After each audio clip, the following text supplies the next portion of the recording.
রামপাল তাপবিদ্যুৎ কেন্দ্রের কয়লার পারদে দূষিত হচ্ছে সুন্দরবন সংলগ্ন নদ নদীর পানি। পারদের মাত্রা বেড়েছে প্রায় 10 গুণ। এতে উপকূলে মরে যাচ্ছে গাছপালা, নদ নদীর মাছ, নানা রোগে আক্রান্ত হচ্ছে নারী ও শিশুরা। মংলা প্রতিনিধি জসিমউদ্দিনের তথ্য ছবিতে থাকছে ডেস্ক রিপোর্ট। দেশের ক্রমবর্ধমান বিদ্যুতের চাহিদা মেটাতে সুন্দরবন সংলগ্ন পশুর নদীর তীর ঘেঁষে বাগেরহাটের রামপালে ভারত বাংলাদেশ জয়েন্ট ভেঞ্চারে নির্মাণ করা হয় তাপবিদ্যুৎ কেন্দ্র। 2023 সালের 23 ডিসেম্বর বাণিজ্যিকভাবে বিদ্যুৎ উৎপাদন শুরু করে কেন্দ্রটি। এক বছরের মধ্যেই দূষণের প্রভাব পড়ছে মোংলা উপকূলে। কোথাও মরে যাচ্ছে গাছপালা, আবার কোথাও গাছে ধরছে না ফল। নদ নদীতে কমে গেছে মাছ, চাষের অনুপযোগী হয়ে পড়েছে জমি। নানা রোগে আক্রান্তের পাশাপাশি ব্যাপক ক্ষতির মুখে উপকূলবাসী। শাক সবজি ফসলাদি তো কিছুই হচ্ছে না। 2-3 বছর আগে যা হতো এখন টোটালি কোনো সবজি নাই।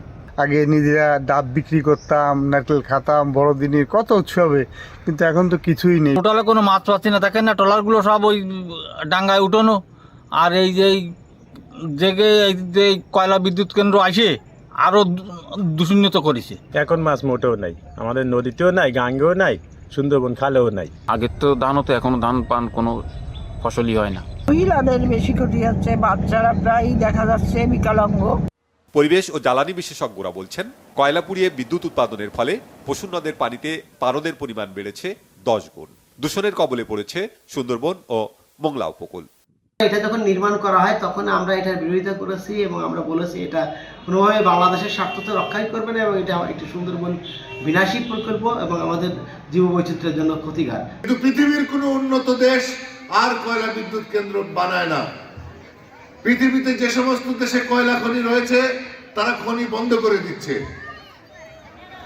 কাজেই আমাদের মতো দেশে, যে জায়গায় ঘনবসতির দেশ, যে জায়গায় পরিবেশ দূষণ হলে মানবিক বিপর্যয় নেমে আসে, সেই জায়গায় নতুন করে কয়লা ভিত্তিক বিদ্যুৎ কেন্দ্র করার কোনো যৌক্তিকতা ছিল না, এখনো নাই।